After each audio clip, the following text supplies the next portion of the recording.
Well, I just heard some news today. Oh yeah. Hit me It with seems it seems my life is gonna change. No, I'm kidding. Okay. I meant to say that earlier, and I completely forgot. Yeah, no, I have nothing. Oh, okay, cool. No, that's just Creed with arms wide open, of course. Oh, okay. Right, yeah. Okay. I actually was playing it when I first got on the call. Started to get unironically into it. Yeah, now I'm like, you know what? I'm gonna bring it back. I'm gonna take it back, and it's actually gonna become cool again. And actually, Wasn't if you Scott look, Stapp in the news for something? Wasn't Scott Stapp up to something recently? probably, yeah. He seems I like the mean, kind of guy that would like start either like a boutique weed store or like a craft brewery. I feel like he would be like the opposite. Like, He's American? he'd be like Creed to me bleeds Canadian. Oh, 100%. That's so Oh, he's weird. from Orlando, Florida. Yeah. Art of Anarchy 20. That's that's what it the was. In 2020, it was announced that Stapp would portray Frank Sinatra in the 2022 biopic film based on the life of U.S. President Ronald Reagan. radical. Awesome. Yeah. Dennis Sounds- Quaid is Reagan. And then Oh, Tommy Reagan, spelled R-A-G-E-N, as young Ronald Reagan. Okay, that's funny. John Voight is in it as I was- Victor Novikov. I was going to. Yeah, I was like, oh, I bet you that there's a Quaid involved and John Voight and fucking Scott Baio and all those dudes. James Woods. It's told from the perspective of a former KGB, so it's all about like the wall coming down. Oh, Right, okay. and it'll be like, oh, we can't keep up with this Reagan guy. How are we gonna? I don't know. He's why too they. quick. Yeah, he's too good for us. I'm all over the place with my accents, but yeah. What relationship does Frank Sinatra have with Reagan, though? Frank Sinatra was involved with everything. That dude was. Oh, maybe Well, he's I a mean- big fan. It to me that like they probably knew each other when they're both in movies and shit like that. Yeah, around I the guess same that's time. true. So, Why don't they have Ronan Farrow play Frank Sinatra? Because I'm pretty sure he's actually like the biological son of Frank Sinatra, despite like Woody Allen saying that he's his dad. Like, look up a picture of Ronan Farrow and tell me that is not the child of Frank Sinatra. Like, it is insane. Ronan Farrow. Oh yeah. Wow. Tell me what genes of Woody Allen's are present in Ronan Farrow. Wow. Yeah. But also, I don't like. I don't like thinking about it for either of them. But he's born in 1987. How old was Frank Sinatra? We were talking about age gap discourse off mic. We can't fall back into it. No, it's coming back. Ah. It's definitely in my notes. Okay. He would have been 72. I just want to say that. He was 72 in 1987. Woof.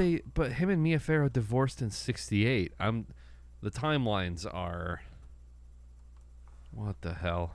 I don't know. Ronan Farrow to me kind of looks like if one of the mannequins from Team America World Police came to life. He's got those very like angular facial features. That's not bad. Yeah. Welcome to There Will Be Phrenology, where we're getting out our calipers and measuring the skulls of celebrities. Well, if anybody deserves to be subjected to that, it's celebrities. It's the Hollywood elite. Yeah. Here's what they don't want you to know. Celebrities' cranium measurements are just like yours. Well, if we're trying to get guests to come on the pod, this is certainly a casting call to a certain type of possible guest. Right. Yeah. We're going to be hot on Truth Social or whatever that is. Right. Well, I'd say that intro was Yeah. about as cold I as wonder- this beer koozie. I was gonna say I'm wondering how much or how quickly you can I don't know where I was going with it. Fuck, I lost it. I had something. It sounded great. It sounded Yeah. really good. Then I just We're hitting our stride. Yeah, sorry, I just kind of fell off. Speaking of falling off, There it is. see, that was a misdirect. I didn't ever have anything. Right. It was all just for that. Was Hitchcock that invented the MacGuffin? MacGuffin? He might have coined the term, Okay. maybe. But he invented some other things, which we can discuss in a few minutes, in a couple minutes, after the intro to the show, Yeah. which is welcome back to There Will Be Duds. I am your co-host TJ, aka J Spot Jack Cheese, and with me as always. As always, hi, I'm Nick, a.k.a. Dr. Funk on Twitch, and with me, as always... As always, I'm Travis, a.k.a. the Super General. And as always, we watched a movie this week. That movie being Vertigo from 1958, directed by Alfredo Hitchcock. I don't know. Commit, keep going. It follows Hey, Johnny. but if anybody listening, if you want to be on the show, this riveting discussion. yeah. This is Hit how us low the up. bar is. Yeah. Follows Johnny O. Ferguson, played by Jimmy Stewart, returning champ. A former police detective who retired partially due to his severe acrophobia and vertigo. He is called up by an old friend to investigate the friend's wife, who is acting very strange, who the friend says is like possessed or like, there's some weird supernatural stuff going on. So Johnny starts following her, and they end up becoming romantically entangled. She ends up killing herself, and then it gets a little more twisty from there. It's a classic film noir mystery type thing. Hitchcock doing his thing. So what'd you guys think? Anyone want to take it away? So this is my these nuts. This is the second time I've seen this movie. First time was in a film interpretation class in college, and my professor at the time was like in the midst of writing a book about Hitchcock. So like we watched some movies, but we spent the bulk of our time watching, like, we watched 4. We watched Psycho, we watched The Birds, Vertigo, and Rear Window, which I think of the 4, I think Rear Window is like my favorite. But yeah, I mean, it was I don't remember this movie being as much of a bummer at the end as like when I watched it years ago. I kind of forgot. I knew that was like a sort of like noir mistaken identity, like, but I totally forgot about like the dude paying her to be like a MacGuffin of his wife. I was like, oh shit, forgot about that. And then it's like, oh, she's kind of complicit in like a lot of terrible things. And then she also falls off the roof and dies. So I guess justice is blind. Okay, But, sure. Yeah. But not served, because only But one not character dies at the end instead of the entire fucking cast, because this movie sucked so much shit. I hate this movie a lot. I called it. I told Chloe, I was like, this movie, 1 is over an hour and a half long, Yes. and 2 is like the Sucks. quintessential film school movie because of all of the color and like the potential symbolism that you can pull from the color and all of that. I was like, Travis is not gonna like this movie. It's not. It was just like I was having a pretty good weekend. You know, we went to a wedding, Yeah. and then I was like, I'm just gonna pop this movie on, and then do the podcast, and then yeah, no, just got mad. like I was just like I was like, okay, yeah, it's old and whatever, it's fine right now. And then it was just talking and talking and talking, and then it was no talking, no talking, no talking, and then it was talking, talking, talking. And I was just like, just fucking pick a lane. I don't know. It just bored me to Talk or death. don't. Talk Is or this a don't. silent film or not? That's what it seemed like. It was like they smashed too. Like I was so bored when the dude was like describing his wife. I was like, I do not care about this at all. Like I don't care about you. And I don't know. I just was bored the whole time. Except for there's the one sequence where it's like becomes like Fantasia, Disney's Fantasia, and it's like, okay, this is The kind of dream getting sequence. trippy.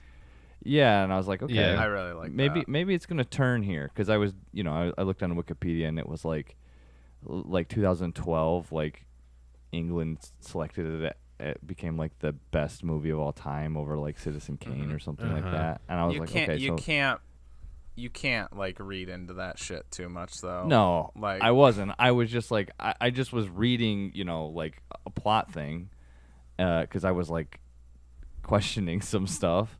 The I think at that moment it was like he's like, I love you, and then I'm like, wait a minute, didn't you meet like 2 days ago? yeah, What the fuck are you talking about? So I was like, I must have missed something.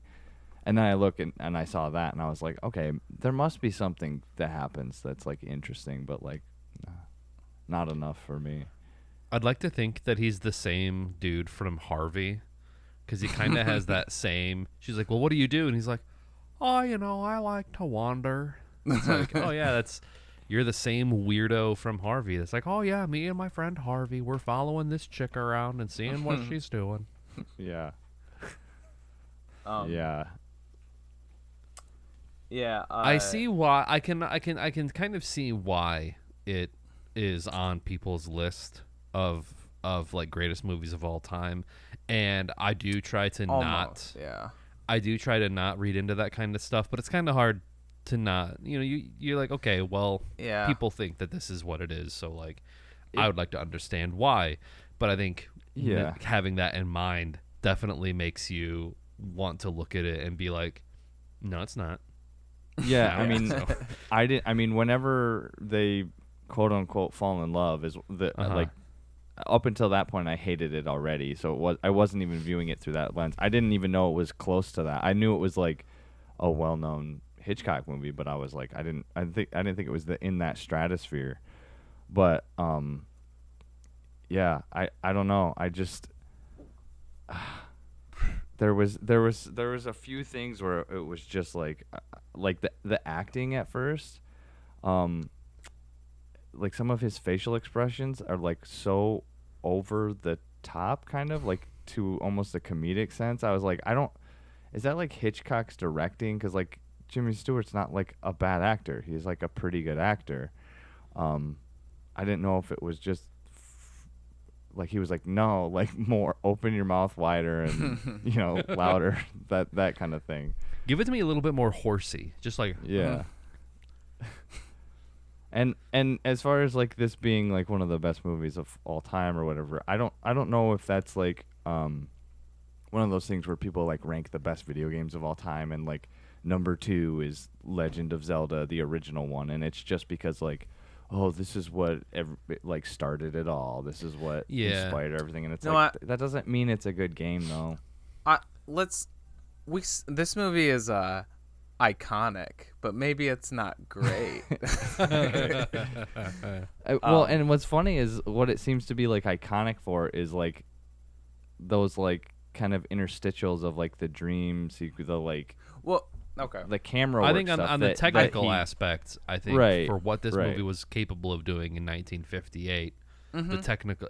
I mean, I can see the Citizen Kane comparison, because when Citizen Kane came out, people were like, "Holy shit, how can you do that?" Do these Right. shots, yeah. You know, because I feel like, you know, in old films, it was pretty much the camera is still and moves maybe to like the left and the right, but like yeah. it's not much more than that. Yeah, And it's Orson done on Pan Welles, stage. down. Yeah. we pan down, we pan up. Apparently, Orson Welles hated this movie, didn't like it. Really? I would love to But, hear him talk about Props it. to Orson Welles. Well, yeah, I mean, there was like a Twitter thread that was going around not too long ago that was just like, "Hey, do you guys want to see all the stuff that Orson Welles shit on?" And it's like quotes from him about like Yeah, I think we movies talked and about shows. it before. It's so funny. Yeah. It's so funny. He was a hater for his whole life. Yeah, I think the word that I would give this movie as a like opposed to greatest, and what I think is like in line with Citizen Kane is influential.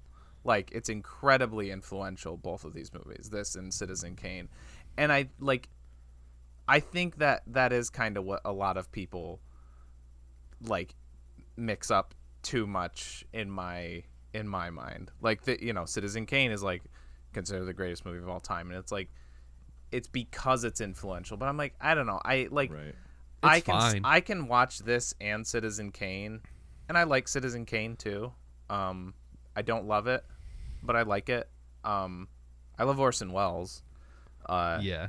But I can see those things, and like in this, I can see a lot of the techniques, the dolly zoom that was like introduced in this movie. A lot of the lighting, which it's funny you brought that up first, Travis. Like, or maybe it was Nick that said this.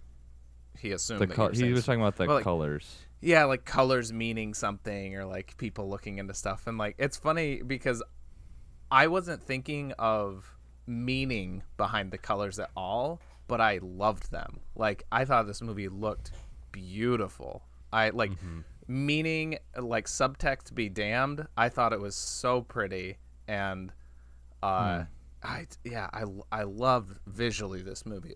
It was fantastic. Even when they're in the cemetery at first, and it looks like they forgot to wipe the lens off, and it's all like blurry. It's like blown out. All the whites are blown out. I think that's intentional. I fully think that's intentional. If you want me to add subtext, that is something that I did pick up on, because they also do that blur effect in the apartment, and especially highlighted when the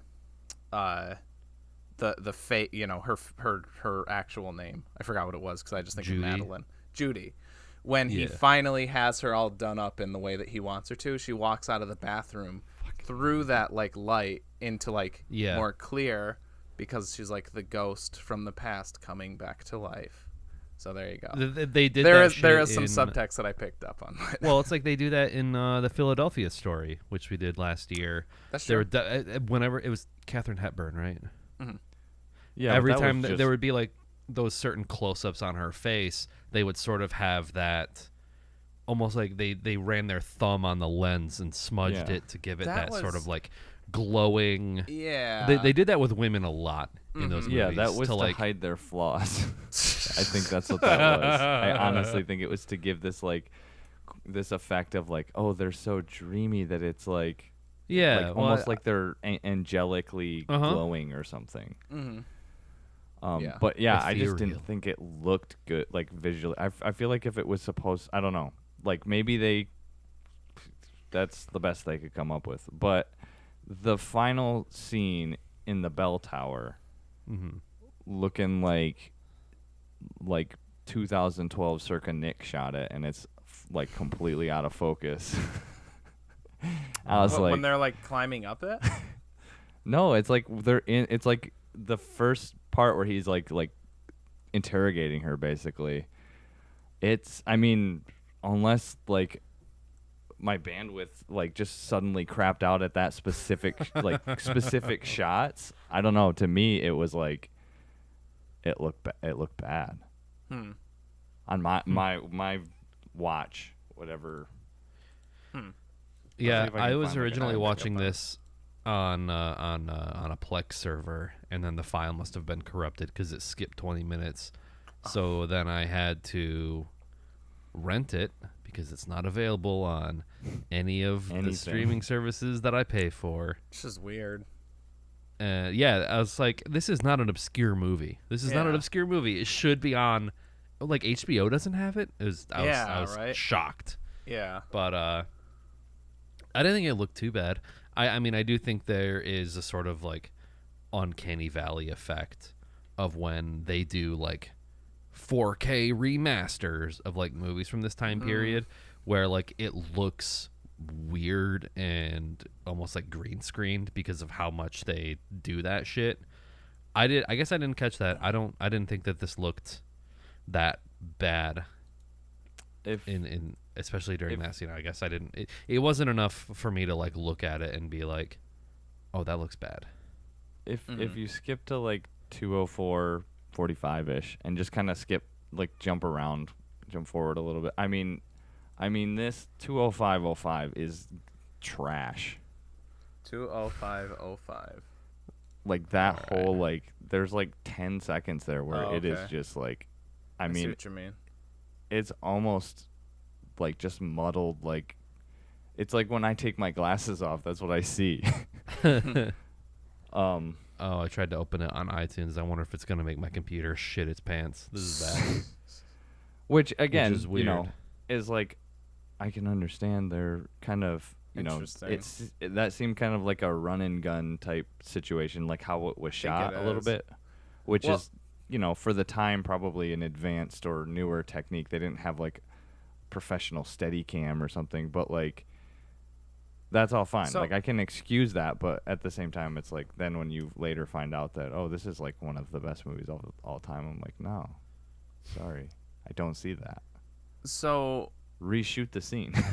So this is interesting. There's now that I'm watching back on this, I didn't pick up on this, but that's like a long take of them like going up the stairs. So basically, like they're in focus, and then they get to that window, and then I'm not saying this like absolves them not being in focus for like a good 30 seconds, but like they're in focus, and then they're not, and then they continue up the stairs, and they're back in focus.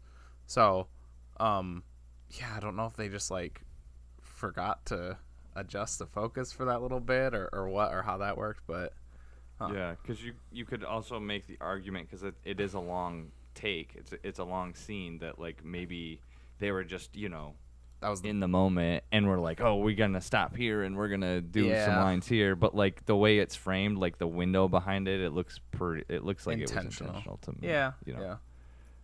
Which again, like I said, I'm not saying like that invalidates this whole, like this movie is terrible because of that, but it's just a flaw that I was like, I mean, especially for the climax of the movie, it's like, I mean, come on, some quality here, some pride. Take some pride in your work. Speaking of that, the ending though, the part where like the nun like comes out of the shadows, she like that actually like freaked me out. It is, yeah. Just like, I mean, shit like moving in the shadows is just very, very creepy. It made me think of I haven't seen this movie, but I think it's a Japanese horror film where this guy like, I forget what it is, but he's like going down the hallway somewhere, and then he thinks he hears something, and he turns around, and there's like this woman, like you can hardly see her, like standing like in the shadow, and then she starts like walking towards him. It was in my like YouTube recommended like scariest scenes of all time, like one of those Watch Mojo things that I was like, God damn it, I'm gonna click on this. I don't want to, but I'm going to. But yeah, like it's I mean, it's shot very, very creepy. Like you can hardly see her in the shadows, but you can just barely make her out, and you're like kind of second guessing if it's real or not. Yeah, and actually when she spoke, I thought it sounded like his when the nun speaks at the end, I thought it sounded like his ex-wife or ex-fiance or whatever, and I was like, what? I was like, is she gonna like kill them or something? What, like, because there was like that the whole nun thing. shows up and just pushes them both out. Yeah. I did love that, like she fell out, and then she was like, I forget what she said. She was like, she was just basically just like, dang. Ding. Yeah. Yeah. She said like, what a shame, or something like that. She just like starts dinging. Yeah, and it's immediately hits him with the yeah, oh yeah, that's right. The spectacles, testicles, wallet, watch thing. Yeah. Like, yeah. and her reaction is like, shit, dog, sorry. Ding, That's the ding, second ding. one this year. It's just like, why does this keep happening? I told him to put a fucking padlock on that door. She's like, maybe I should start announcing myself before I come up here. Sorry. It's like, that one's on me. That's the only way she can come. She has to like. Oh, yeah. She like dings the bell and then she runs downstairs while it's still like reverberating and she's like, all right, I can hear the cops coming. It's because she's a nun. She's got to be like celibate, so she's got all these weird like so she just masturbation develops kinks. the weirdest kinks. I guess. Yeah. Oh, okay. This was a question I had. The guy, the like museum guy that like knows how like about everything that they go and visit, and like he tells them about Geraldine or whatever the fuck her name was, Madeline, Or Carl. and or Carlotta. yeah, Carlotta, these nuts, and I did that. no, I wasn't nuts. even trying to I wasn't even trying to set that up, but like he would. What was his name? Because it sounded like she said Pop Evil. And I could not. I thought that too. I forgot Pop about Libel. that. Pop libel. What? Pop libel? Okay. Oh, I was okay. gonna Pop check libel. I was gonna check the cast list for it, but I forgot to. So I just Oh yeah, pop libel. was curious because I was like, what? Does that mean something? Like, does that mean something else back in the day or something? Yeah, it's okay. It's Pop Libel. Okay, so Yeah. I mean, it was pretty close. Has the same basic like phonetic structure. Yeah.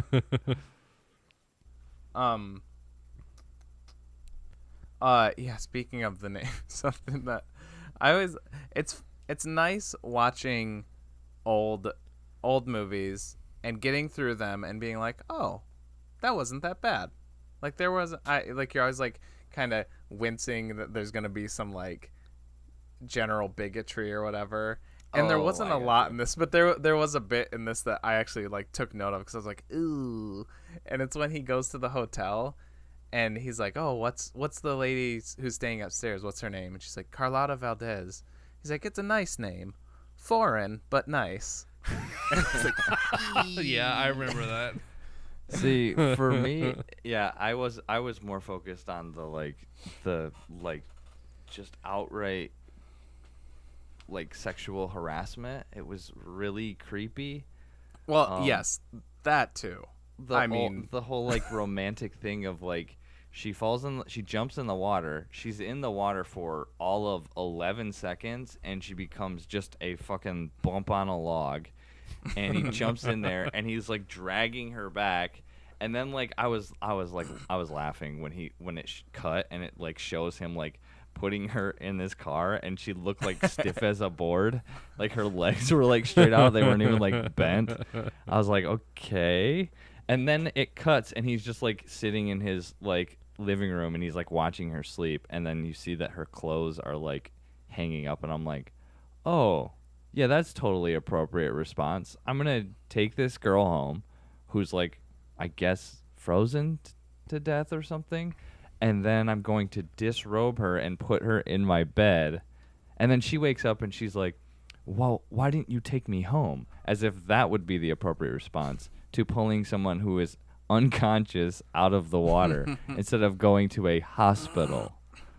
Like, I don't understand. That whole thing was like, it was like a middle school, like, daydream of like, oh, this is how I'll like woo my crush. They'll fall in the water and I'll take them home. It's the same logic that's behind like the kid from The Sandlot who pretends to drown and then he's like, yeah, so I can kiss this. Right. Yeah, this elaborate like, although I guess in that one it he pulls it off, I guess, kind of like it works for like what it is. In this it works, but like that's not how it would work in real life. In fact, like when he meets when she's Judy later on, Yeah. I thought that conversation was actually like pretty genuine because she was like, "What? Why? No." yeah. Like that felt like sure, real. I was like, "Okay, this is like the first part of like dialogue between two characters that I'm actually like, that it was like interesting and felt like well written. The rest of it just, I don't know, felt kind of like ham-fisted or something. Just Yeah. Well, it's I see like what you mean. It's very like romance movie, or maybe not in old romance movies when that's like the focus of the movie. They do tend to take like the whole movie to develop, but like in movies where there is like a romance subplot in older movies, they just happen. yeah. And you just kind of gotta roll I know, with it. like Philadelphia Story, and they're weird too. Like you just have to like, you know, yeah. this is what happened. Like, oh, she's about to get married to this guy, and she hates you, but then in like 3 days you're just gonna like get married, or no, it's the other couple that get married, right? It's just like two like kind of random people. It's like that happens in Wet Hot American Summer too, where it's Yeah. like somebody just like somebody's getting married, and like a random character just like walks down the aisle, and they're like, we met yesterday, or we met a week ago at the pharmacy. I'm the pharmacist, and I've been in love with you ever since. Yeah. And she's like, Will oh, you okay. marry me? Yeah, me too. Yeah, and then they get married. She's like, I'm sorry, I have to marry him, and I'm in love with him or something. It's just like to so marry ridiculous. this rando. Yeah.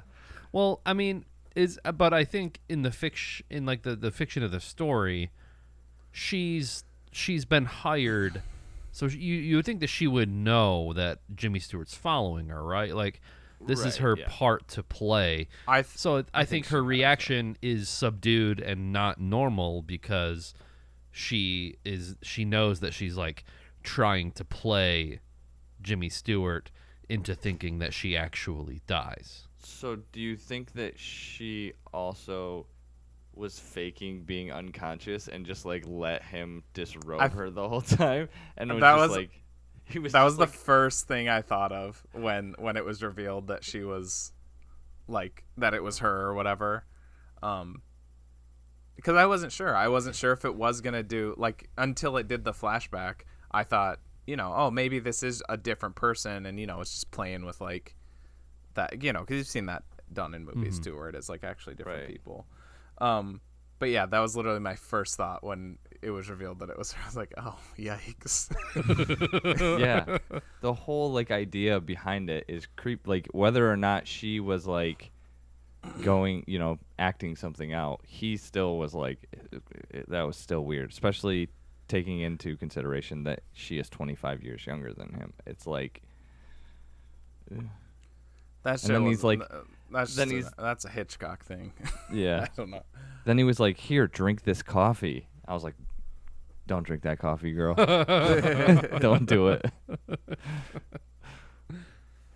No, but you can pull out because it's Jimmy Stewart, so it's like, yeah, sure. I'll Yeah, drink no, your yeah. coffee. He represents like true American wholesomeness. So it's like Yeah. Yeah. you just assume the best from him. Like you assume that he Yeah. like used those like grabber things where it's got like the little pulley, the little handle on it that you squeeze, and it's got like a when claw. he was like taking her clothes off. Or Yeah, whatever. and he had like a blindfold Yeah. on. He had like, Yeah. taped his eyes shut and then blindfolded, and he was doing it backwards.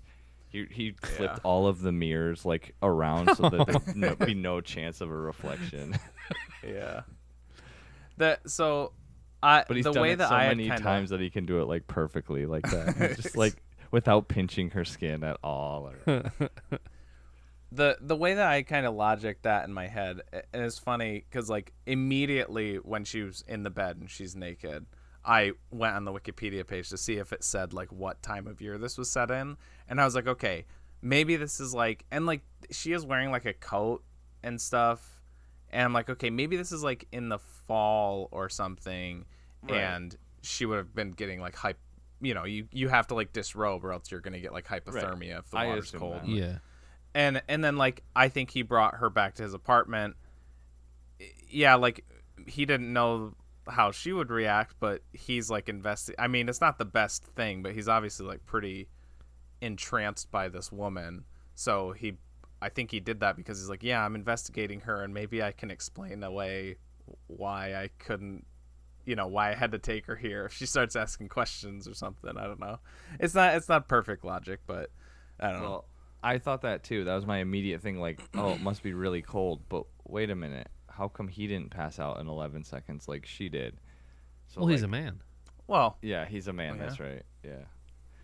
He's but and then she like wakes up and he was like, "Here, you'll need this," and he hands her a robe. And I'm like, why didn't you just put the robe on her in the first place?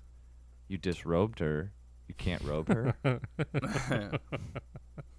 I like the music. I was a big fan of the music too. I really like the opening title theme, like the main theme, and then the one like during the dream sequence in particular. I just really like the dream sequence as a whole. I thought that was really cool. It was funny because we were talking. I don't know if you guys were all around, but we were talking to somebody yesterday at the wedding, and they were saying that you need a contrarian on the show, and I was like, I think we usually have that. I think a lot of the times it's me, or a devil's advocate was the phrase actually.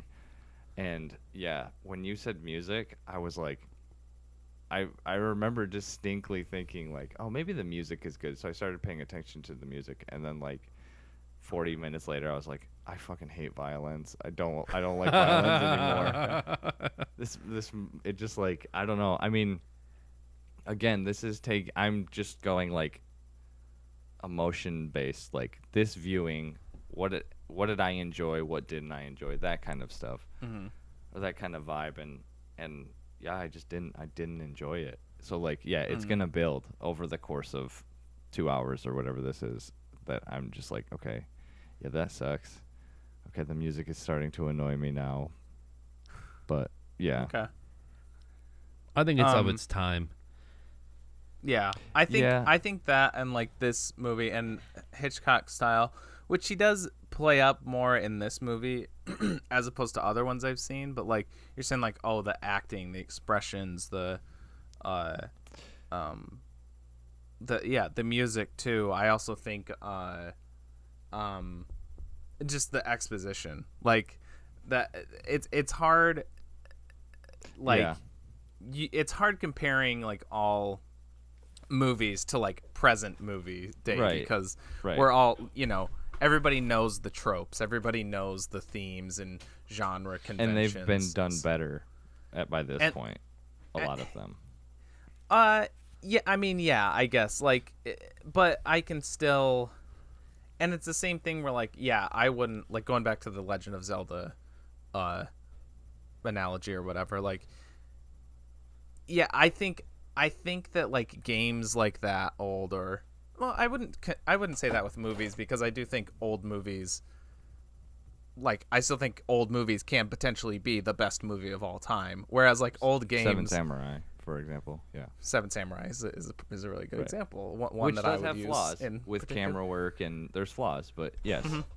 I don't think any movie is perfect. I want to say that. I don't think there's a single perfect movie, or a single perfect game, or a single perfect piece of anything.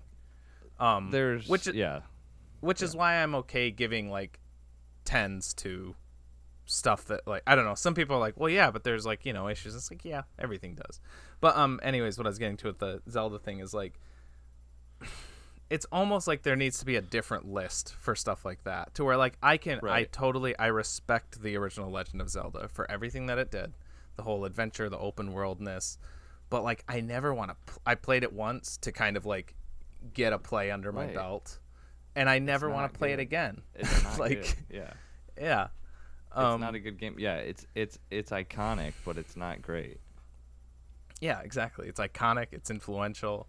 I would say that with something like Vertigo, and again Citizen Kane, which I both liked. Like, I don't know if I'd ever want to like watch Vertigo again, but I still liked it. I will say, like, I did enjoy it, and I do get something out of, even if they have been done better. Like, I think Jaws, the dolly zoom on Roy Scheider, Yeah. That one is like, that's like the quintessential dolly zoom shot in my eyes. Like, that is the one.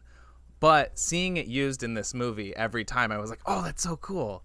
It's so cool to see new camera techniques and new like lighting techniques used in something, I do get something out of that. And like that does add to my enjoyment, even if like it's not in the same way that like I get enjoyment out of something else. It's more of like a historical artifact kind of thing. I bet people but in I still count that. 1958, Yeah. people in 1958 probably lost their goddamn minds when that happened. They were like, it was uncharted territory at the time, and I think Hitchcock was kind of like an innovator. Yeah.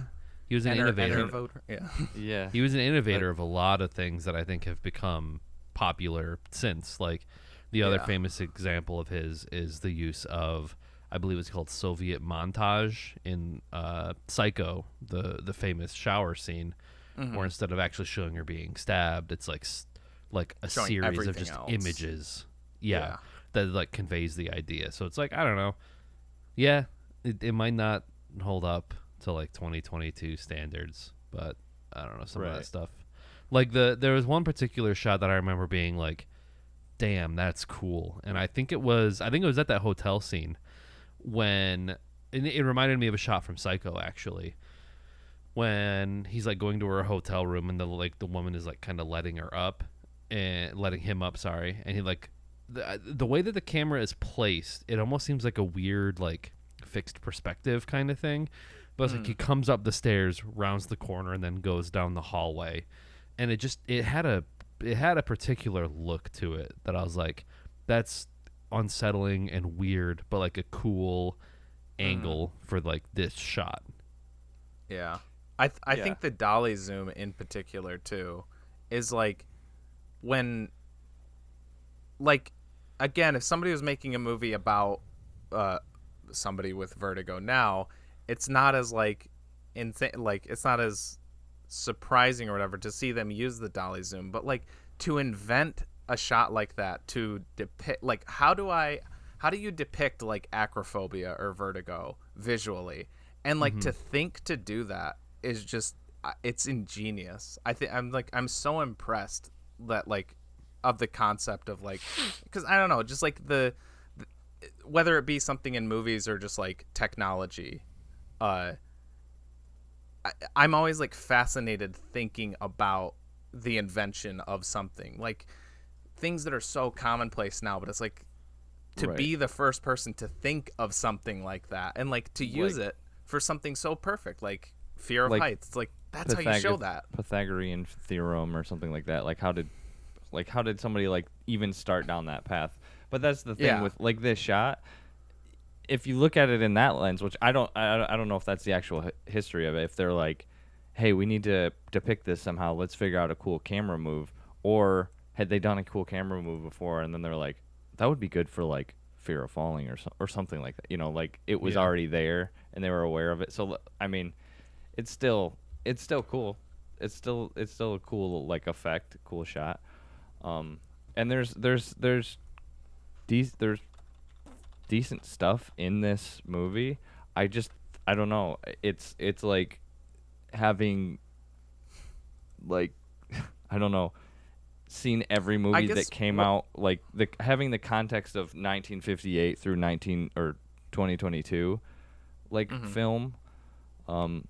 It's really hard to go back and like forgive some like kind of like I don't know, it like not entertaining, because like even like the acting, like you actually said this earlier, that something about the acting, like the early scene, like the first scene where I can't remember, I think it's when he's in the office, talking with the to girl, Midge. she's drawing it, she's drawing the bras or whatever. And then he goes up a step and he's like, this is fine, I can look up, I can look down. And then he goes up a step, I can look up, I can look down. And then he looks down and it like does that, and his face is like so comically like weird. He does the, like, This is a cinch. Here, I look up, I look down. I look up, I look down.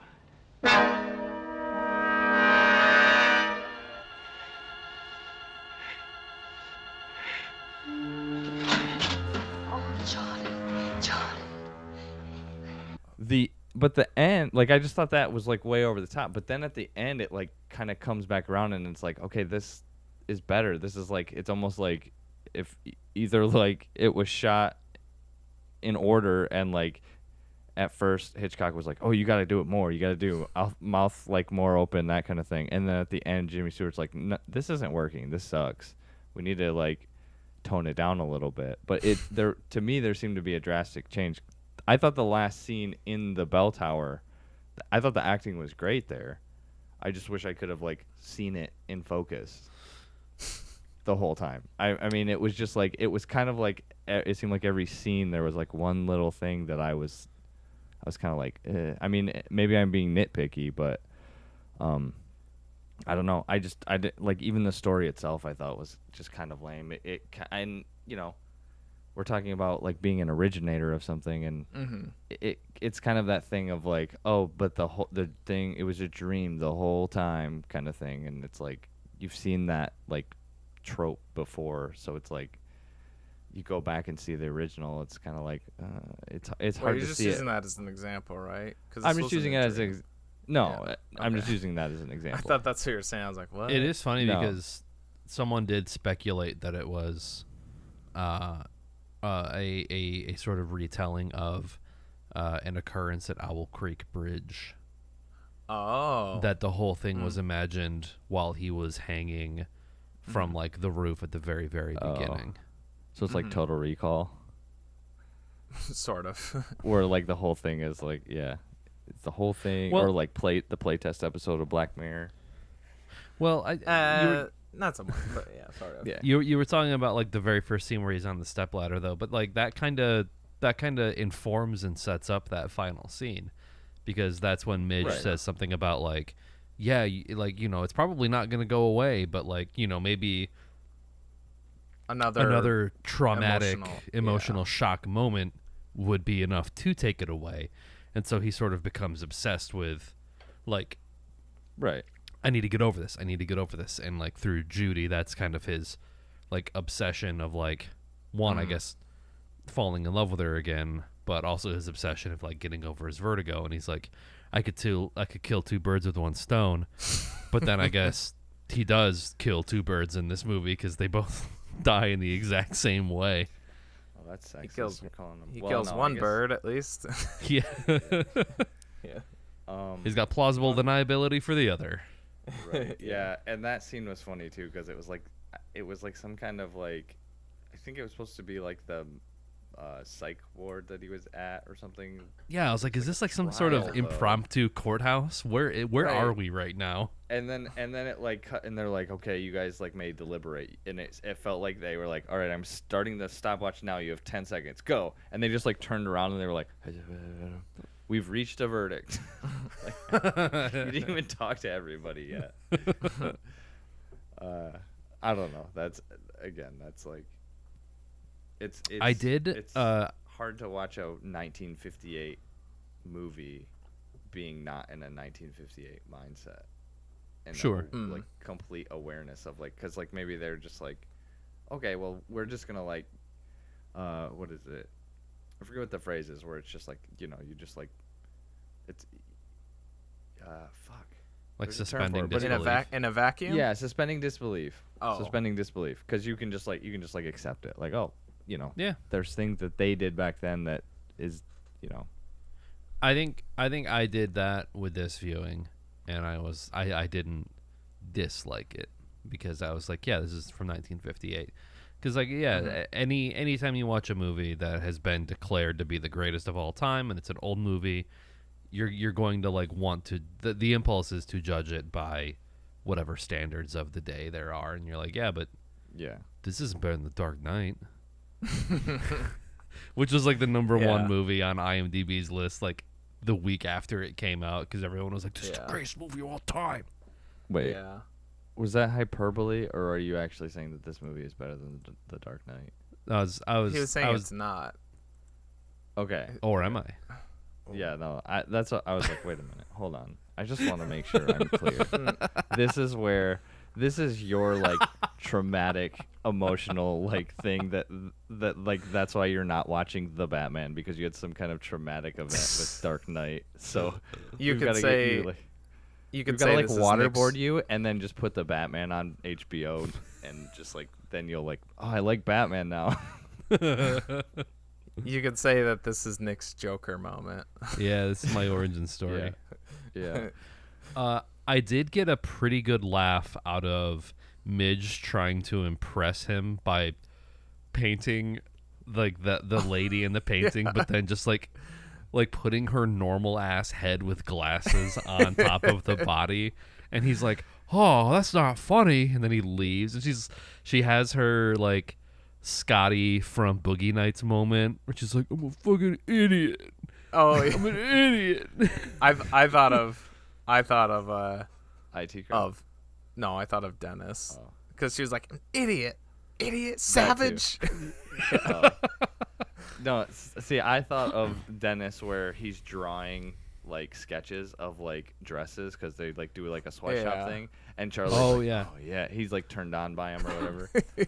But then I also thought of the IT crowd thing because she's like, oh, this is the new bra. It uses no straps, no nothing. It's like freestanding. I use Oh, this yeah. engineering principle, and like that's in the didn't IT think of crowd that. when Moss like makes this like the most comfortable bra of all time, but then like it has a fatal flaw of that it catches on Isn't it- fire. Yeah, it catches on fire. Yeah, that's right. I also like how Jimmy Stewart sees it and he's like, "Well, gee, what's this?" And she's like, "It's a brassiere." He's like, "Oh." Well, she's like, you know what those are. Yeah. But I will say, Just like, oh my.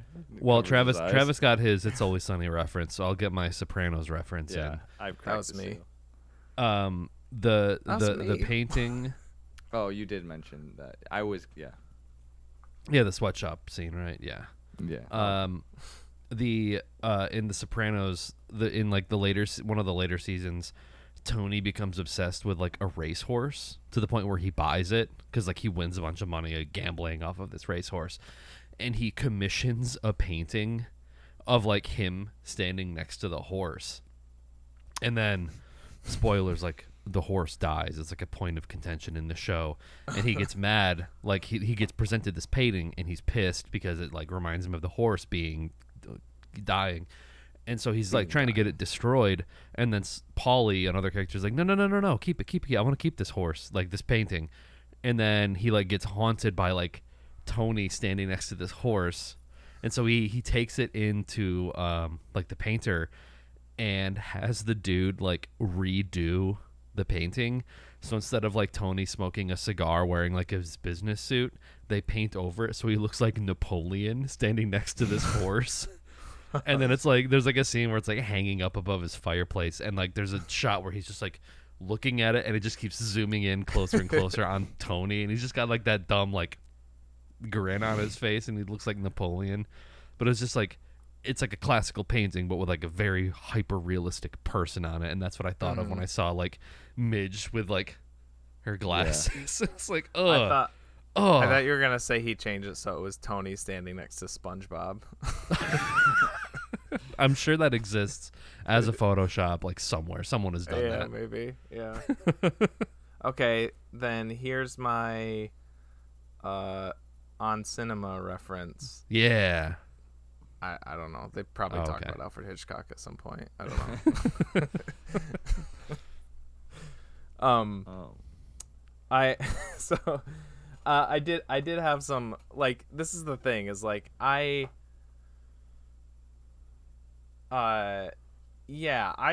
would not say that this is like again, I said overall this is like a net positive. I'll say that. I would say it was entertaining.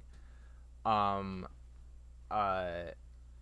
going back to like the best. No, it's not the best movie of all time. No, but I can totally see why people put it on like a list of like most important movies of all time, or like there's the National Film Registry where like, you know, important films are stored and like saved and whatever, and like, yeah, this movie for sure belongs in that.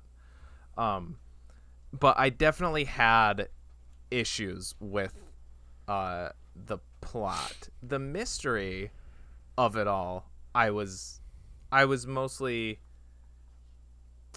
into, like, I liked it. Did keep me guessing throughout like the whole plot, and like, you know, her killing herself, quote unquote, in the middle of the movie surprised me. I thought she actually killed herself for a little bit.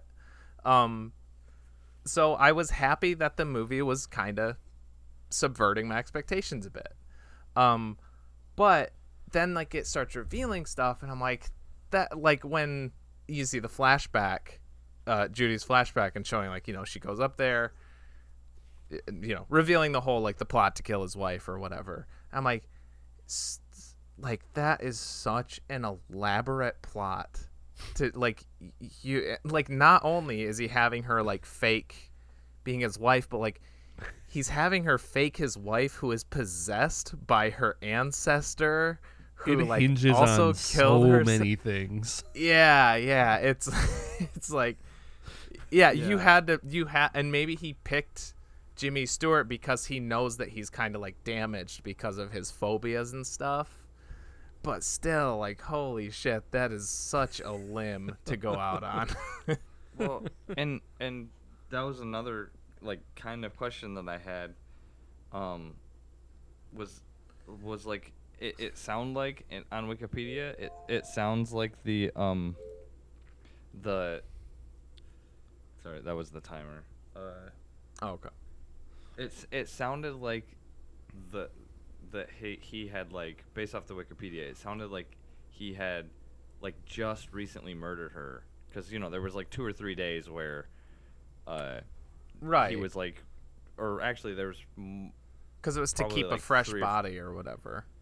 right, and it was, yeah, so it's kind of like he just killed her, but then like where was she, like how was his wife not seen other places, you know? This is kind of, you know, like, did he have her locked up in the basement and then he killed her, and then He said Like- that she up or hardly ever something? comes into town.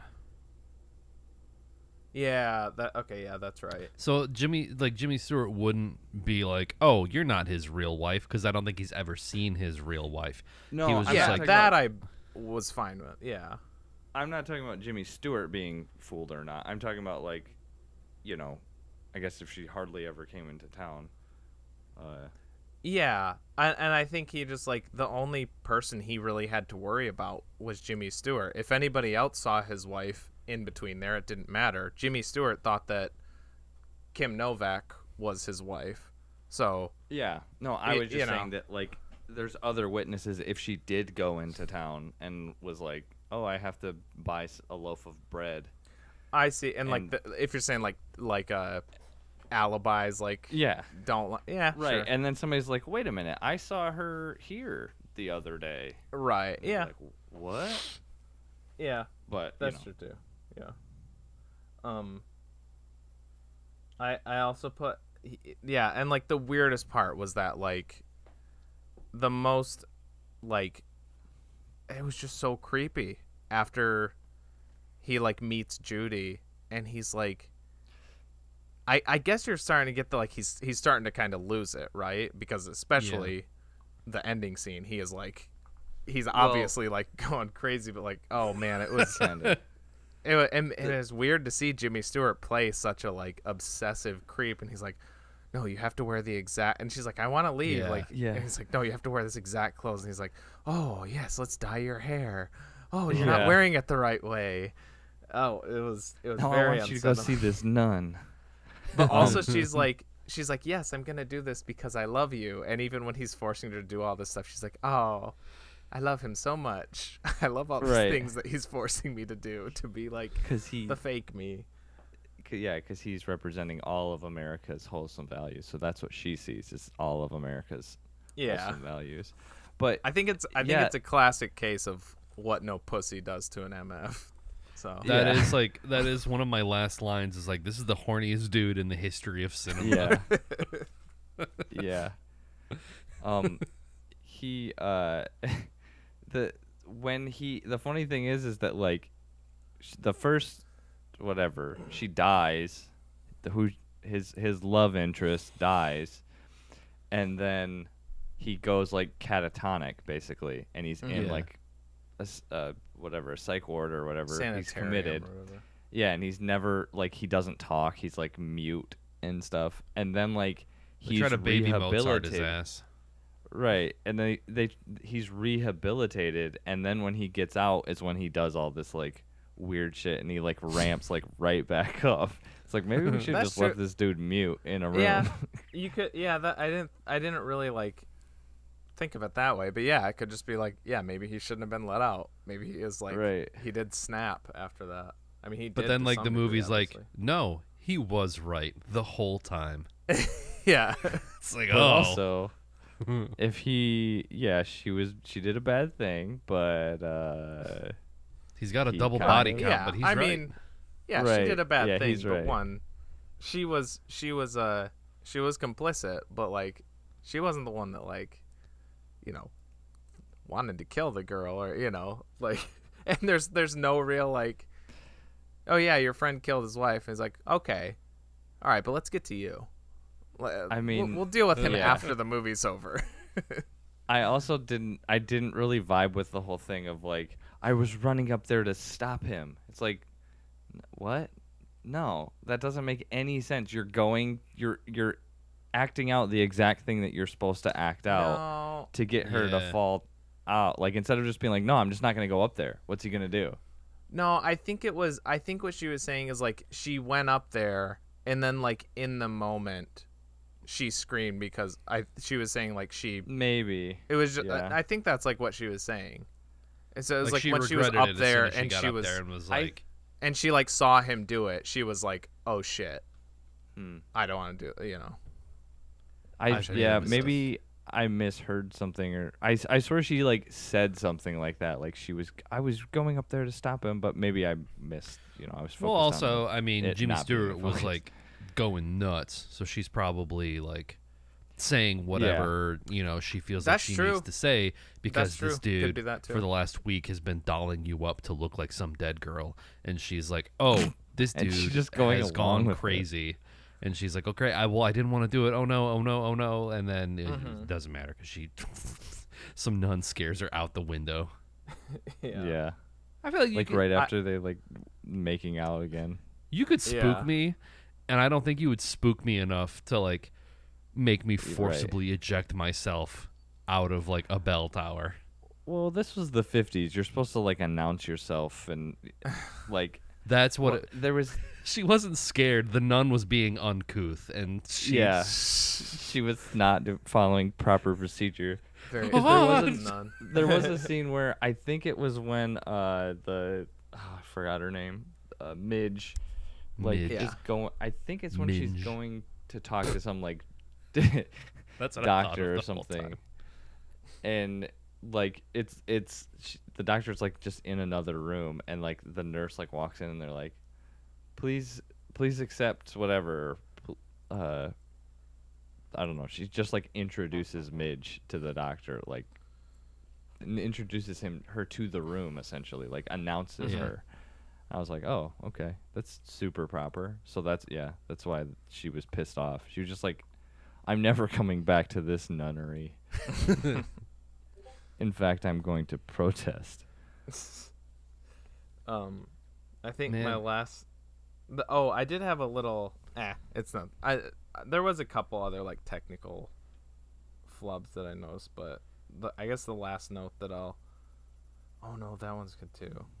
But since we're on the ending, I wrote down like in the middle of the ending scene, and maybe this is why I missed the out of focus thing.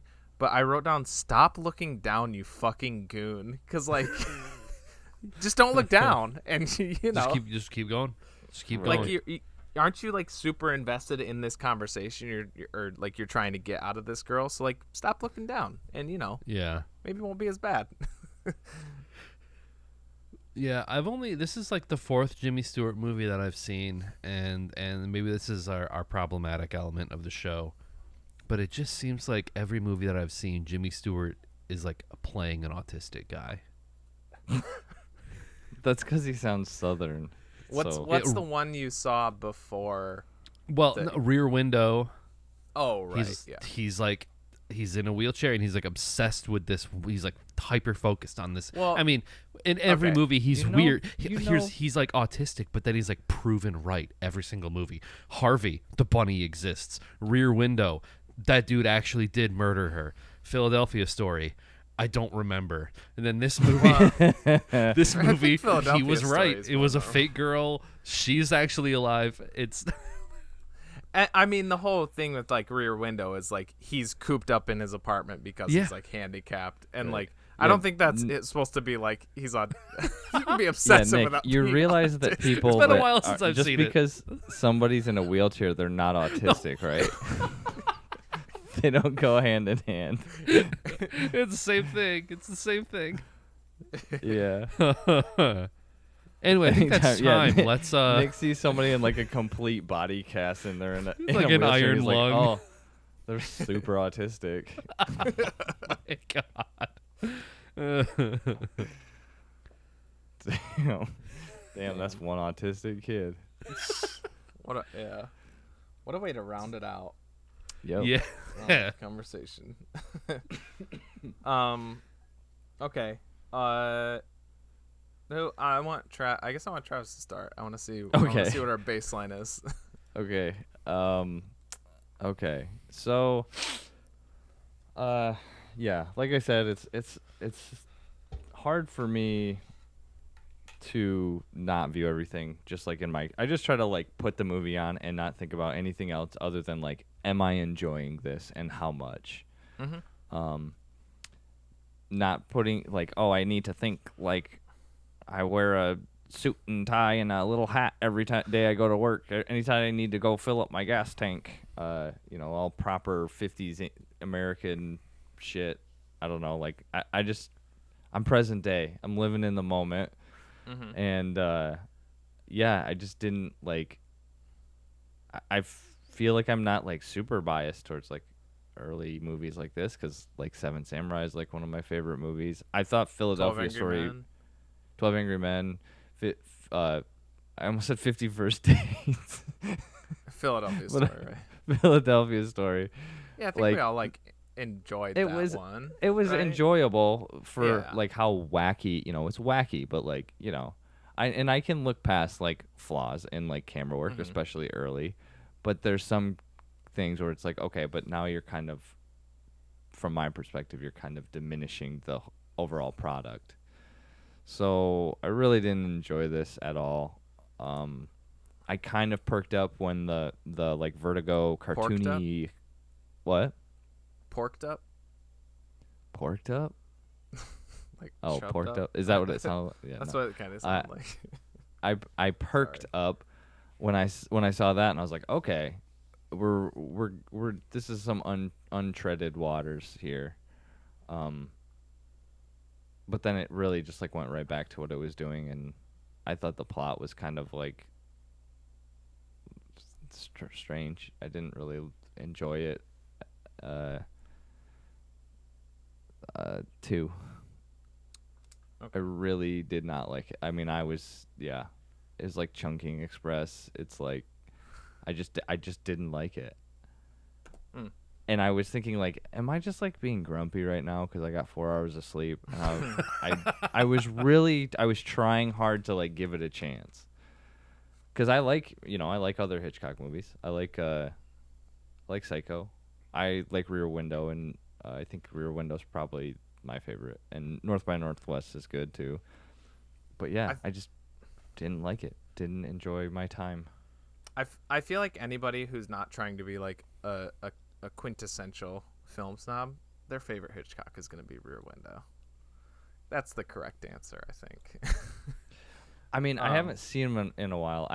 North by Northwest is really cool too. But like, yeah, North by Northwest is maybe my second favorite. I really like North by Northwest too.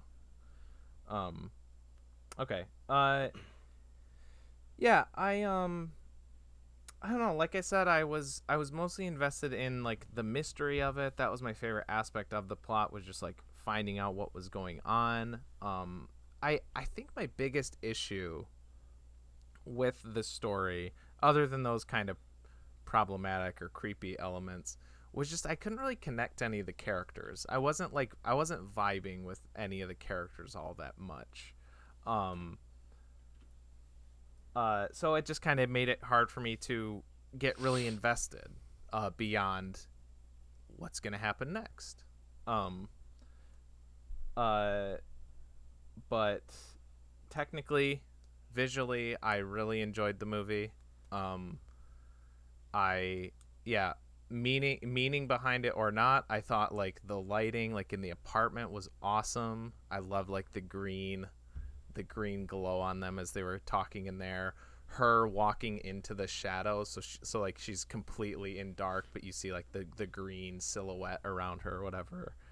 The whole dream sequence, all that stuff, and just like generally the coloring of it in general was really it was a very nice. It's the anti Ghost Rider Spirit of Vengeance. I thought the the color grading was really well done. And consistent. Yeah, very consistent. Yeah, and also like the I didn't really talk about this, but like a lot of this was shot on location. Like they went to the redwood forest for like that scene. I like when movies make a city feel like a city, and I think that this really kind of brought out a lot of San Francisco. I still enjoyed Jimmy Stewart, even if I didn't enjoy, or like I said, if I didn't connect to his character. That said, I think a 6 feels right to me. Maybe a little higher. But I'll stick with a 6, I guess. I was kind of between a 6 and a 7, but so maybe I'll go a little higher. I'll do like a 6.2. Let's do that. I'll do a 6.2. Feels like slightly more than. yeah. I'm pretty much sitting right around a 6 as well. Okay. This, I guess I do have a little bit of that hindsight of like I've seen this before, so I kind of knew what was going on, but it's been a long enough time where there were certain details where like, oh yeah, that crazy shit happens. I totally forgot about that.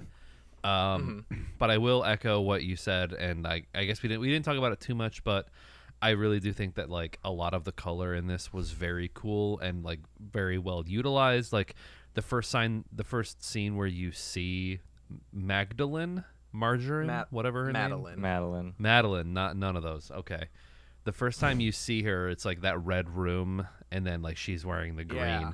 Just the way that like they kind of cool. They like visually introduce these kind of things. Like there's one point where like they're in the redwood forest, and he's wearing a tie, and it's like it's got red and green stripes. So it's like I got a little film schooly with it, where I was like, oh, he's kind of like, this is him like kind of falling for her, like their colors are matching, where she's green and he's I don't know. It's sometimes it's fun to think of things in that way if you're not a pretentious wad about it. But like overall, it's the iconic versus good theory. Like this is like a perfect example of that. Because like he did innovate a lot of things, and I think it's almost, I mean, I guess him and Kubrick would have been contemporaries at the time, but like it's almost Kubrickian. Like I like the dream sequence where like he's doing the colors and all that shit reminded me of like the sequence from 2001 where he's like kind of going through that crazy shit, and like there were a lot of really cool elements in that way, and I don't know. Yeah, I definitely like the driving scenes where like he's following her and tailing her. I was like, yep, I get it. Yeah, I get it. We're still all right. Also, cool. I was thinking like the trailing scene or the chase scene, I guess you would call it, the end of High and Low, where it was like, oh yeah, this is cool. I thought of that too. Why is this still happening? Like, I thought of that too, but at least like the bit in High and Low was more like interestingly like shot, or like they brought to that club that was really like bustling, more like action activity. Yeah. But I also thought of High and Low. Yeah, and I thought when in like the middle of that long tailing sequence, I was like, no wonder he's not a private investigator. He's obvious as fuck. He's like 6.5 feet tall. She's in the middle of this fucking garden, and he's the only other person there. And he's like, "Oh, she's not facing my direction, so she doesn't know that I'm here." No way. But it's like you can tell, you like get she's that a sense T-Rex when there's other people around. Right. She gets to the end of that one walk, and he's like frozen, like deer in the headlights, and she just like stands there for a little bit, and you're like, "Dude, she fucking sees you. Like she sees you. Just because she doesn't look at you and go, hi." Like she sees you, bud. Yeah, I was watching, and I was like, okay, maybe she doesn't see him. But then, like, the scene where she jumps into the bay, and, like, his car literally pulls up behind her. I was like, you're the most unsubtle detective I've ever seen. That's what I was saying. It's ridiculous. Like, but yeah, 6 for me. I don't know. Maybe I'd watch it like if I was feeling like watching some Hitchcock classics, but I'd probably rather just watch like Rear Window or one I haven't seen, which there are a lot of. Yeah, there's a quite a few. Like basically everyone that we've mentioned are ones that I would much rather watch. Like love Rear Window, North by Northwest. I may have mentioned it before, but another one of my favorites of his that isn't as well, or it's not as talked about as Strangers on a Train. That one's great. That's like a good like crime comedy type thing. And Psycho is awesome too. Yeah. I thought you guys were gonna be more in like the high 7 to 8 range, so I don't feel like contrarian or devil's advocate with my 2. Well, this is the thing is like I think I try to I am trying to go back to. I feel like when we started this, I had like a rating scale, and then I feel like doing this, I've raised Adjusted my it. numbers a bit. Yeah, and I'm trying to get back to like what my initial thing was,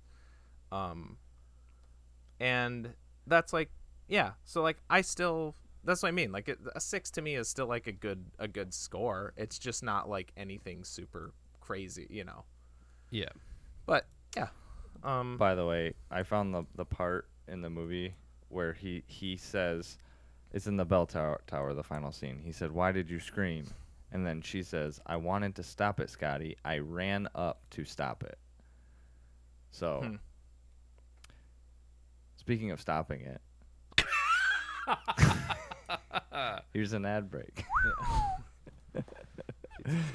Break time. Does anybody need to No, break? No, I'm good. You sure? Yeah. Get it going, really. You sure, Nick? Do you want me to? What? You know, I could probably force a piss. Hey guys, I'll be right back. I was trying to look for ways to like block his video or whatever, but couldn't do it quick enough. Okay. Yeah, let's not do anything this time, just to keep him on his toes. Okay. Make him go piss and then not have anything. Okay, I like that. But let's pretend like we're doing something, so it's like, I like that. like laugh when he comes in. Make sure we like laugh, so that it looks like we really got him. We really skewered him. But now we got to pretend like we're laughing.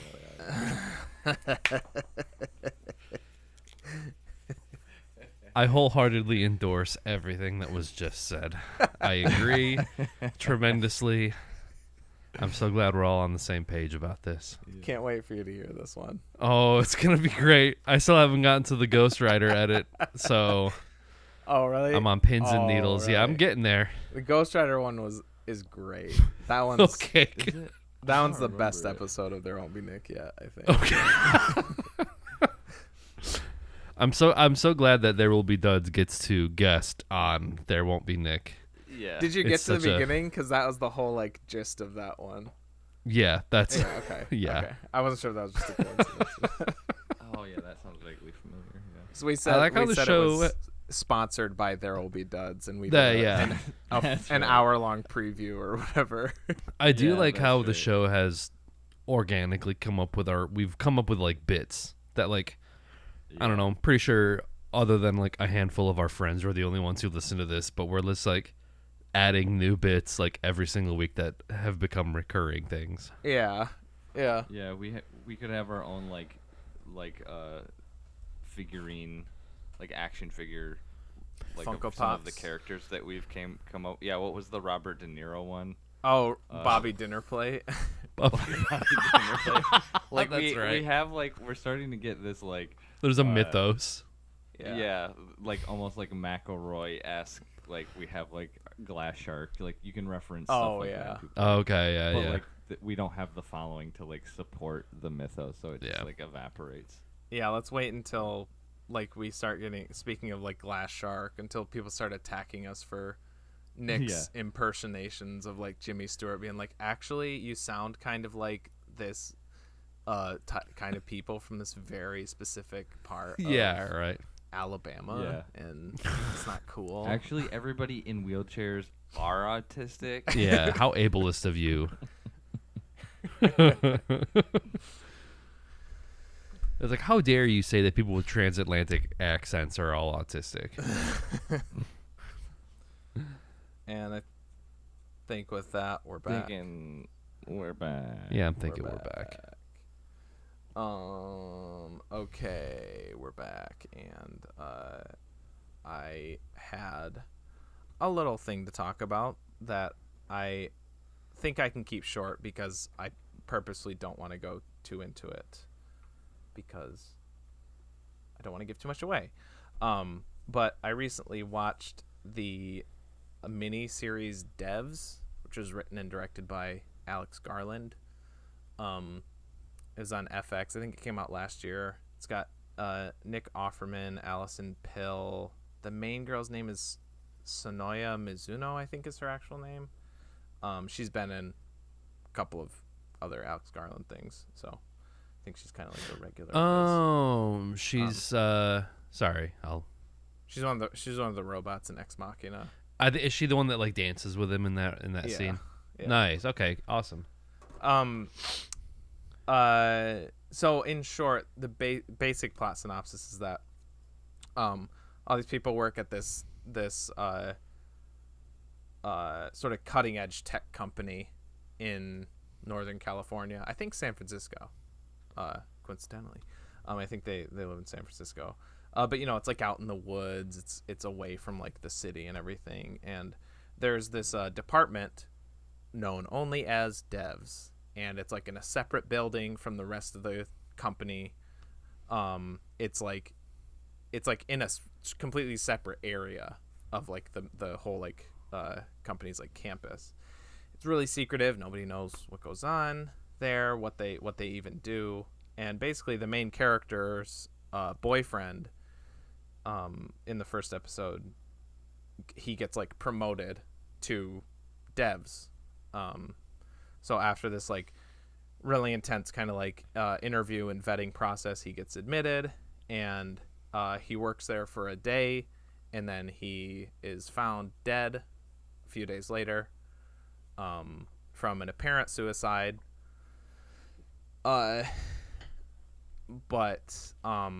So then like it follows the main character, which is that guy's girlfriend, who's trying to find out like what actually happened to him, because there's a lot of stuff that's suspicious about it and whatever, as she like finds out what happened with him, as well as like what is Devs.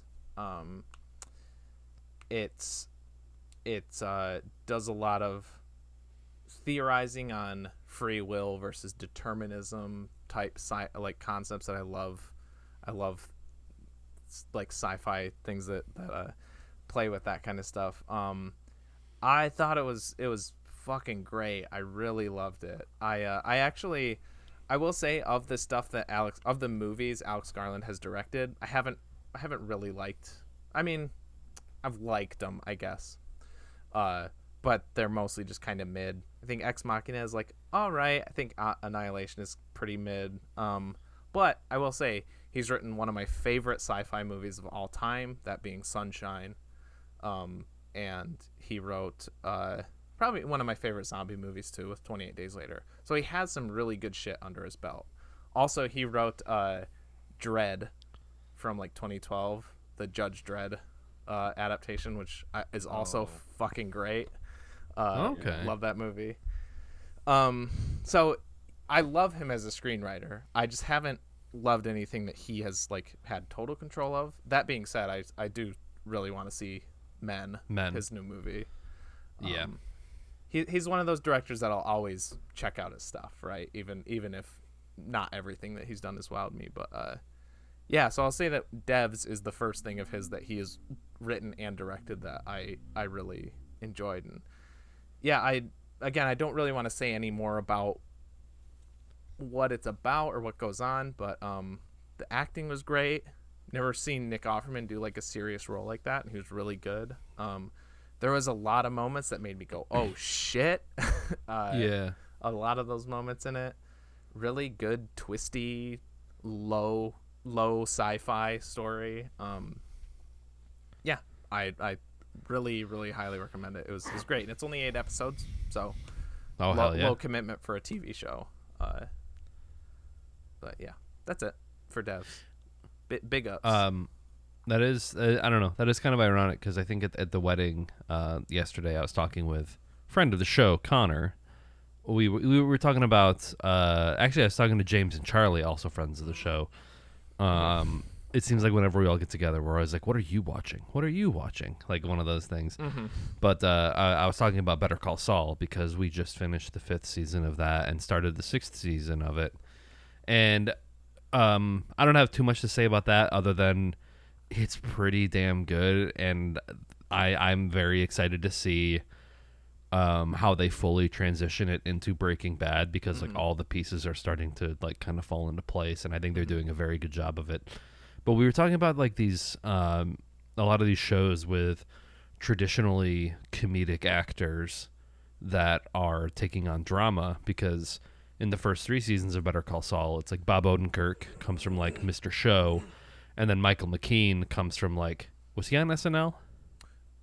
No, but he's in like Christopher Guest. He's He's in in- Spinal Tap. He's in. Yeah. I think he's in Best in Show, but he's like Christopher Guest, and he's in Clue too. He's. Yeah, so a very traditional comedic guy, and they're both like powerhouses in Better Call Saul. Like Michael Yeah. McKean, especially as Chuck, is like insane. He's crazy good. Yeah.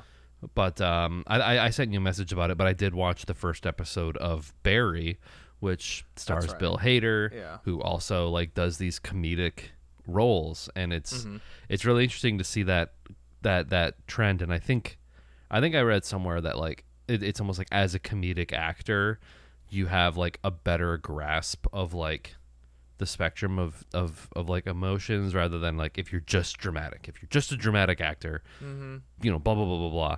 But it's like comedians kind of have like a better sense of it. I don't know. I'm talking out my ass maybe, but Yeah. I don't know. It was pretty great though. And I don't. Did you understand my message that I sent to you? I realized that it was kind of about Barry. It was just a tiny little detail that I felt very smart for picking up on.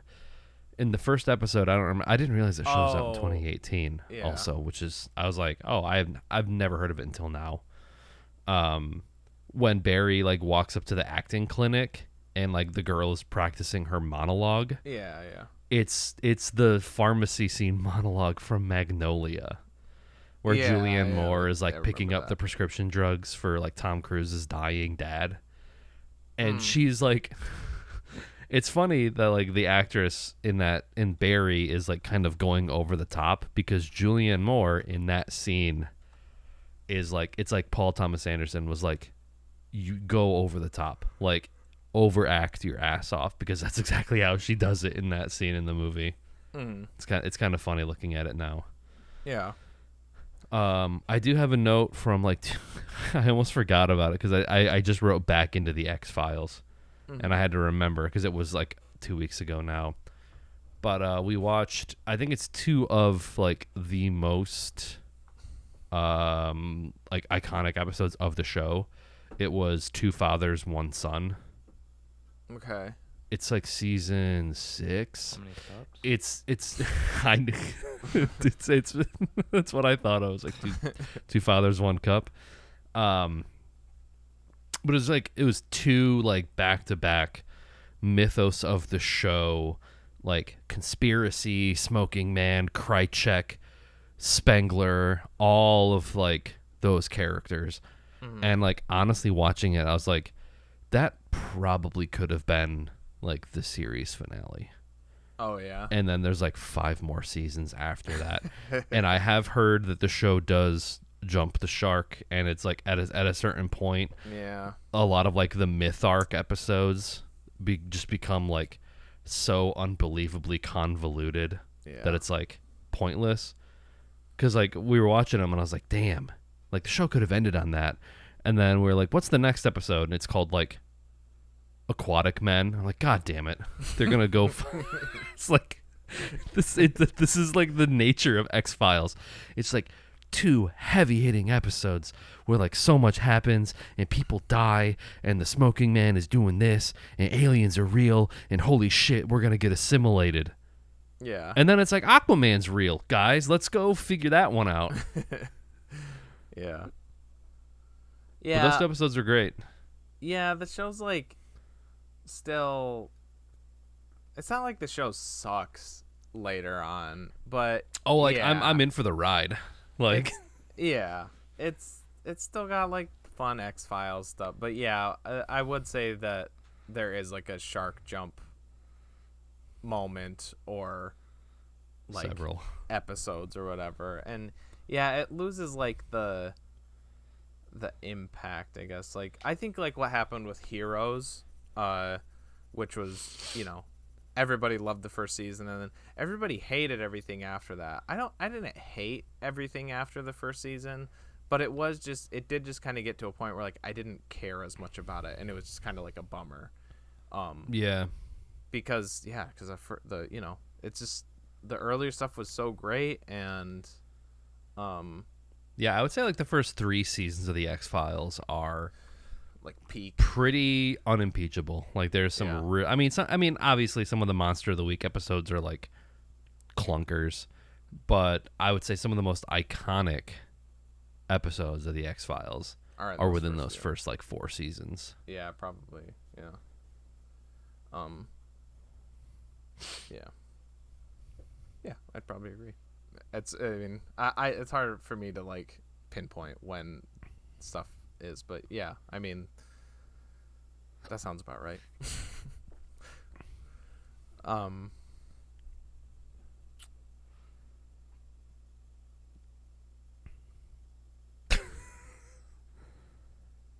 I think we're ready for next week's movie. I was at a point. I was just waiting to see how long that silence was gonna go. Yeah. Good for next week's movie. So yeah, we have a regular cut pull, and then our anniversary episode is after that. So one more before that. So here we go. And the movie for next week is, I almost took this one out. Documentary. We're gonna watch Grey Gardens from 1975, directed by Heard of that. David and Albert Mazes, Ellen Hovde, and Muffy Meyer. So 4 directors credited. Travis will not be on this episode. Yeah.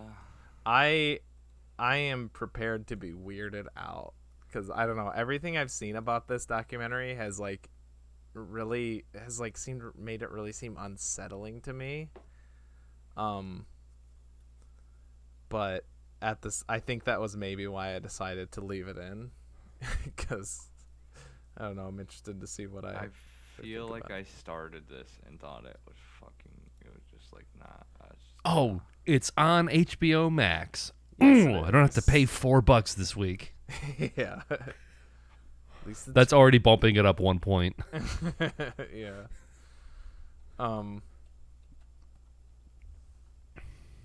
Yeah. So yeah, there you go. It's on HBO Max. It's an hour 40, so it's close. It's close to a tight 90. I don't think you said that it's in episode 48, by the way. This is episode 48 of There Will Be Duds. And It was episode 48. That's Yeah, If, it's uh, mostly that was done now. intentional. if you want to be here for episode 49 of There Will Be Duds next week and not be spoiled for Grey Gardens, watch before next week. Yeah, it's on HBO Max. These episodes come out every Wednesday at 7 p.m. Eastern Standard Time.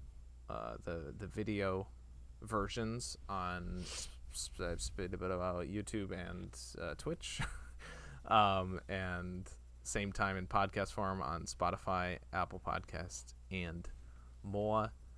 Many more. We got socials on all the socials. We now have a link tree that'll be in the description that will have links to all those socials. Everything. Don't rate and review us. Just listen to us, please. Or do both, I guess. Yeah, I think that's it. I think that's the shit. So, I am. Where's my notes? I put my notes away. That usually helps me at the end here. I am your. Is there nobody? Oh, I'm your local rock band pop label. TJ, aka J Spot Jack Cheese, and with me as always. As always, I am your eternally cucked self-impressionist painter girlfriend, Nick, aka Dr. Funk on Twitch, and with me as always. As always, I am Out of focus. I much like the fake Madeline and the real Carl Havoc, because of this movie, I do not want to be around anymore. Travis, aka the Super General. Shit, this is a retcon. I don't know. Maybe I don't have to notice this, but I forgot that the TV movie is also called Grey Gardens. We're watching the documentary from 1975. I just want to make that clear to you guys. I was like, why have I heard of this before? Yeah, there was like a fictionalized one, like with Drew Barrymore. Documentary now or something too. Oh yeah, that's right. Yeah, yep. And Watch the I think it has, like, John 1975 Mulaney or one. something like that. Yeah, I guess I did list the directors, so I guess if anybody pays attention to that one, they'll be like, "Hey, this one doesn't have 4 directors." No, Okay. that's right. Yeah, it's Bye. Okay, bye.